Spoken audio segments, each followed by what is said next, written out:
आज मैं बात करूंगा क्वेश्चन नंबर 53 से, जो कि इस प्रकार है।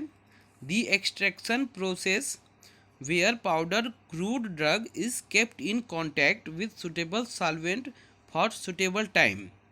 ठीक है, ऑप्शन है परकोलेशन, डिकोशन, मैसरेशन या फिर रिजर्व्ड परकोलेशन।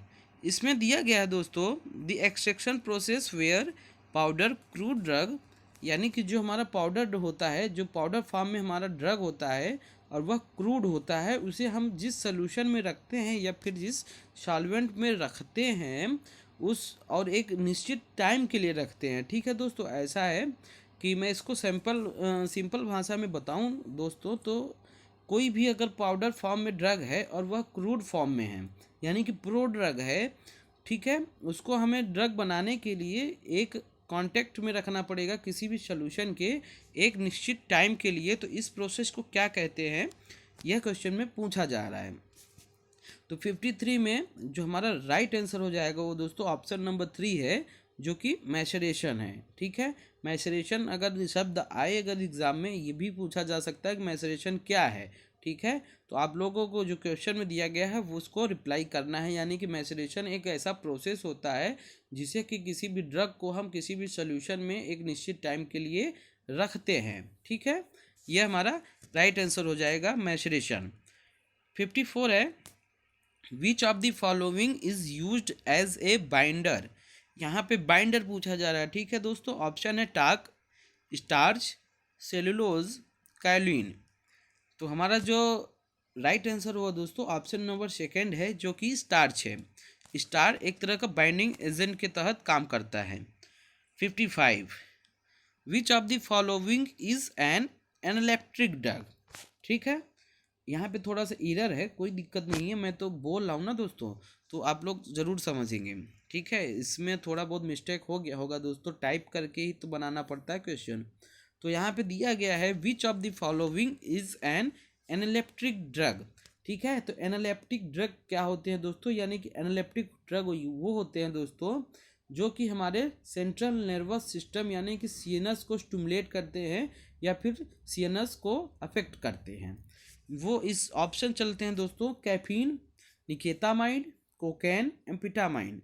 ठीक है, एनालिप्टिक ड्रग पूछा जा रहा है यहाँ पे। एनालिप्टिक ड्रग वो होते हैं जो सीएनएस को स्टिमुलेट करते हैं या फिर सीएनएस को अफेक्ट करते हैं।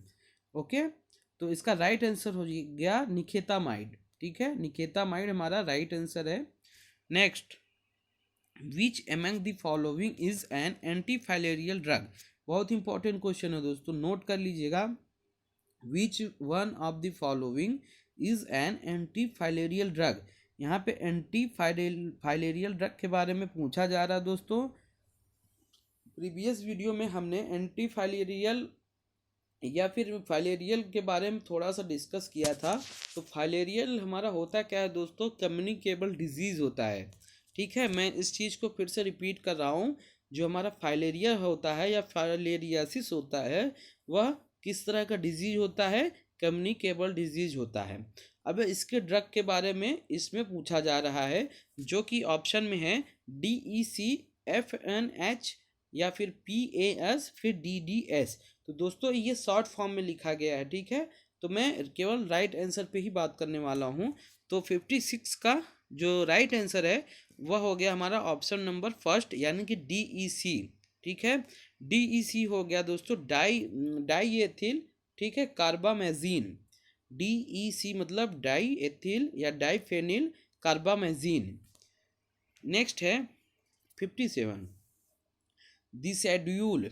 यहाँ पे दोस्तों शेड्यूल से पूछा जा रहा है question.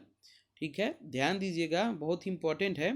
Good manufacturing practice and requirements of factory premises for the manufacture belongs to. यहाँ पे शेड्यूल से क्वेश्चन पुटअप किया गया है। ठीक है, तो यहाँ पे शेड्यूल किसके लिए वर्क करता है या किसके लिए दिया गया है, हाँ, जो कि क्वेश्चन में इस प्रकार है, गुड मैन्युफैक्चरिंग प्रैक्टिस यानी कि GMP। ठीक है, GMP का जो रिक्वायरमेंट्स होती हैं एक प्रीमाइसेस के लिए, वह किस शेड्यूल में आता है। ठीक है, तो मैं सभी ज़्यादातर जो भी शेड्यूल है दोस्तों, ठीक है, इन पे भी मैं एक वीडियो बनाऊंगा, लेकिन फिलहाल शॉर्ट के लिए बता देते हैं। जो यहाँ पे शेड्यूल एक्स दिया गया है, शेड्यूल एक्स आप लोग सभी लोग जानते हैं नारकोटिक एंड साइकोट्रोपिक ड्रग के तहत आता है। ठीक है, शेड्यूल एल की बात किया जाए तो शेड्यूल एल जो होता है वह लेबोरेटरी प्रैक्टिस के लिए है। ठीक है, और जो शेड्यूल एम है वह है हमारा जीएमपी यानी कि मैन्युफैक्चरिंग प्रैक्टिस के लिए है। ओके, तो 57 का जो राइट आंसर हो गया वह हो गया शेड्यूल एम। नेक्स्ट है ए प्रिपरेशन कंटेनिंग किल्ड और attenuated virus is term as. ठीक है, यहाँ पे पूछा जा रहा है ए प्रिपरेशन कंटेनिंग किल्ड और एट्यूनेटेड वायरस। ठीक है, यहाँ पे एक तरह का फार्मूलेशन या प्रिपरेशन पूछा जा रहा है जिसमें कि किल्ड या किल्ड पैथोजन या फिर कह सकते हैं किल्ड वायरस मिलाए जाते हैं या किल्ड वायरस उनमें निहित होते हैं। ठीक है, तो ऑप्शन है vaccine, anti serum, toxin and toxoid. तो आप लोग सभी जानते हैं कि जो भी वैक्सीन्स होते हैं उनमें हमारा जो वैक्सीन होता है या फिर जो ड्रग होता है उसमें किल्ड वायरस ही होते हैं। ठीक है, तो इसका जो राइट आंसर हो गया वो हो गया वैक्सीन।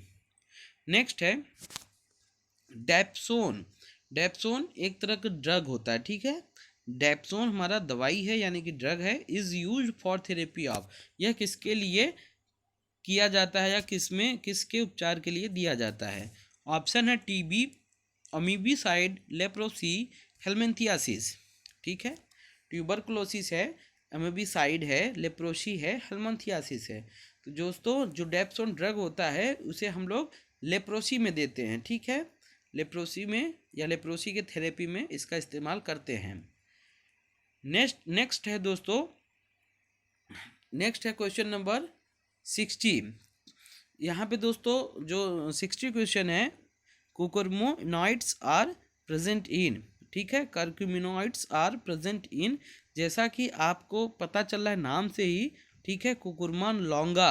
ठीक है, कुकुरमा लॉन्गा बॉटनिकल नेम होता है टर्मरिक का।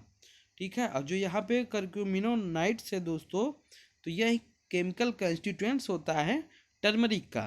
ओके, टर्मरिक का बॉटनिकल नेम होता है कुकुरमा लॉन्गा। ओके फ्रेंड्स, तो इसका जो राइट आंसर है वो हो गया टर्मरिक यानी ऑप्शन नंबर 2। नेक्स्ट है the cardiovascular disease associated with the disorder of heart rate और रिदम इज कॉल्ड एज। ठीक है, यहाँ पे पूछा जा रहा है कार्डियोवैस्कुलर डिजीज़ का जो एक डिसऑर्डर होता है जिसे हम जो कि हार्ट रेट या फिर हार्ट के जो रिदम होते हैं उनसे रिलेटेड होते हैं, उनको क्या कहते हैं। ऑप्शन पे चलते हैं, arrhythmia, myocardial infarction, angina pectoris या फिर इस्केमिया। ठीक है, तो आप लोगों को पता है कि अगर रिदम में किसी तरह का डिसऑर्डर है तो हम लोग इसे एरिथमिया बोलते हैं। ठीक है, या फिर हार्ट रेट में किसी भी तरह का डिसऑर्डर पाया जाता है तो हम लोग इस कंडीशन को एरिथमिया बोलते हैं। नेक्स्ट है दोस्तों east comes under A group of. East and Rhizopus जो होता है दोस्तों वह हमारा किस कैटेगरी में आता है, यह क्वेश्चन में पूछा जा रहा है। तो पहला है बैक्टीरिया, फंजाई, प्रोटोजोआ, वायरस। इसका राइट आंसर हो जाएगा फंजाई। ठीक है, next drug suppression nausea and vomiting. वो कौन से ड्रग होते हैं, ठीक है, जो कि नोजिया और वॉमिटिंग को सप्रेस करते हैं। ठीक है, ऑप्शन है anti emetic, anti diarrhoeal, anti ulcer, anti septic. ठीक है, तो यहाँ पे जो क्वेश्चन है दोस्तों वह क्या है कि मितली यानी कि नोजिया एंड वॉमिटिंग मतलब उल्टी को रोकने के लिए कौन सी दवाई का हम लोग इस्तेमाल करते हैं, तो हम लोग इसमें एंटी एमिटिक का इस्तेमाल करते हैं। ठीक है, जिससे कि नोजिया नहीं आती, चक्कर आने बंद हो जाते हैं। ठीक है, और उल्टियाँ भी बंद हो जाती हैं। तो ऐसे ड्रग को हम लोग एंटी एमिटिक ड्रग कहते हैं। नेक्स्ट है which of the following drug is used as neuromuscular blocking agent. ठीक है, न्यूरोमस्कुलर ब्लॉकिंग एजेंट के बारे में पूछा जा रहा है। तो ऑप्शन पे चलते हैं, मिथोकार्बामोल, सक्सिनिल कोलिन, ठीक है, थर्ड है टिजानिडीन, फोर्थ है बैक्लोफेन। ठीक है, बैक्लोफेन एक ऐसा ड्रग होता है जो कि छींक, यानी कि जिस व्यक्ति को छींक बहुत ज़्यादा आ रही हो या फिर हिचकी बहुत ज़्यादा आ रही हो, तो उसके इस्तेमाल में हम लोग बैक्लोफेन ड्रग देते हैं। ठीक है, तो इस क्वेश्चन का जो अभी राइट आंसर होगा दोस्तों, वह हमारा है सक्सिनिल कोलिन। ठीक है, 63 का राइट आंसर है सक्सिनिल कोलिन। बैक्लोफेन के बारे में तो मैंने बस आपको बताया है। ठीक है, क्योंकि ये एक मात्र ऐसी दवा है दोस्तों बैक्लोफेन, जो कि हिचकी में बहुत ही असरदार होती है। नेक्स्ट है which of the following is beta adrenergic blocker. ठीक है, यहाँ पे BAB के बारे में पूछा जा रहा है, यानी कि बीटा एड्रीनर्जिक ब्लॉकर। ऑप्शन है रेमिप्रिल, वेलासार्टन, वर्मापिल, प्रोप्रानोलाल। ओके, तो यहाँ पे बीटा एड्रीनर्जिक ब्लॉकर है प्रोप्रानोलाल। ठीक है, प्रोप्रानोलाल कार्डियोवैस्कुलर ड्रग की कैटेगरी में आता है। ओके, 64 का फोर्थ राइट आंसर है। 65 पे चलते हैं। Agent used for reducing acidity in stomach is termed as. ठीक है, एजेंट के बारे में पूछ रहा है जो कि एसिडिटी को कम करता है हमारे पेट में, उनको हम क्या कहते हैं? Acidifier, protective, absorbent, antacid. ठीक है, तो वो जो ड्रग होते हैं दोस्तों जो हमारे गैस को कम कर सकते हैं या कम करते हैं या एसिडिटी को कम करते हैं, उन्हें हम लोग एंटा एसिड के नाम से जानते हैं। 65 का फोर्थ ऑप्शन राइट आंसर है। नेक्स्ट चलेंगे दोस्तों, the complete separation of two phase in emulsion is called. यहाँ पे पूछा जा रहा है इमल्सन। ठीक है दोस्तों, इमल्सन, सस्पेंशन, ऑइंटमेंट, क्रीम। ठीक है, इन सभी के बारे में मैं नेक्स्ट वीडियो में बताने वाला हूँ दोस्तों। और सबसे ज़्यादा क्वेश्चन इन्हीं से पुटअप किए जाते हैं, जो कि बहुत ही ज़्यादा कंफ्यूज हो जाते हैं लोग और अक्सर एग्ज़ाम में गलत कराते हैं। तो इमल्सन और सस्पेंशन के बारे में जो भी बेस है दोस्तों, मैं इनको नेक्स्ट वीडियो में बताऊंगा। ठीक है, तो यहाँ पे पूछा जा रहा है इमल्सन के बारे में। इमल्सन के जो 2 फेज होते हैं, ठीक है, जो कि सेपरेशन के होते हैं, उनको हम लोग क्या बोलते हैं? ठीक है, ऑप्शन है क्रीमिंग, सेडिमेंटिंग, क्रैकिंग, लीचिंग। ठीक है, तो यहाँ पे हम बात करेंगे ऑप्शन नंबर 3 जो कि हमारा राइट आंसर है। इसे हम लोग क्रैकिंग के नाम से कहते हैं। ठीक है, क्रैकिंग के नाम से जानते हैं। सेडिमेंटिंग क्या होता है दोस्तों? नीचे बैठना होता है। ठीक है, किसी भी सॉल्यूशन में प्रेजेंट सॉल्वेंट का नीचे की ओर जाना या नीचे बैठना। ठीक है, लीचिंग का मतलब होता है दोस्तों किसी भी चीज़ से लीच करना। ठीक है, यानी कि अलग होना। ओके दोस्तों, यानी कि कम धीरे धीरे धीरे करके लीच होना। लेकिन यहाँ पे जो सेपरेशन पूछा जा रहा है ना दोस्तों, यानी कि जो सेपरेशन होता है इमल्सन को, ठीक है, उनका एक फेज होता है, एक तो डिस्पर्स फेज में होता है, एक तो होता है दोस्तों कंटिन्यूअस फेज। ठीक है, इसको मैं नेक्स्ट वीडियो में बताऊंगा। फिलहाल तो आप जानिए कि जो इमल्सन का सेपरेशन होता है उसको हम लोग क्रैकिंग बोलते हैं। नेक्स्ट है दोस्तों lacrimal glands produces. Lacrimal gland produces, क्या प्रोड्यूस करता है लैक्राइमल ग्लैंड? पहला है टीयर, वैक्स, स्वीट या फिर सीबम।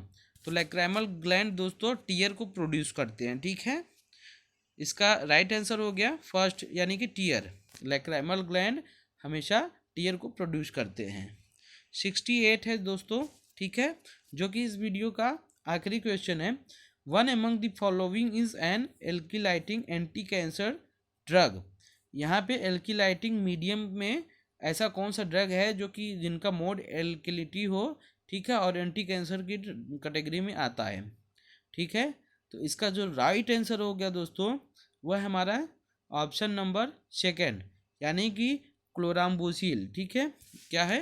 क्लोराम्बुसिल एक तरह का एल्किलिटी मोड का एंटी कैंसर ड्रग होता है। ठीक है दोस्तों, अब हम इसका पार्ट दोस्तों एपिसोड नंबर 5 लेके आएंगे। ठीक है।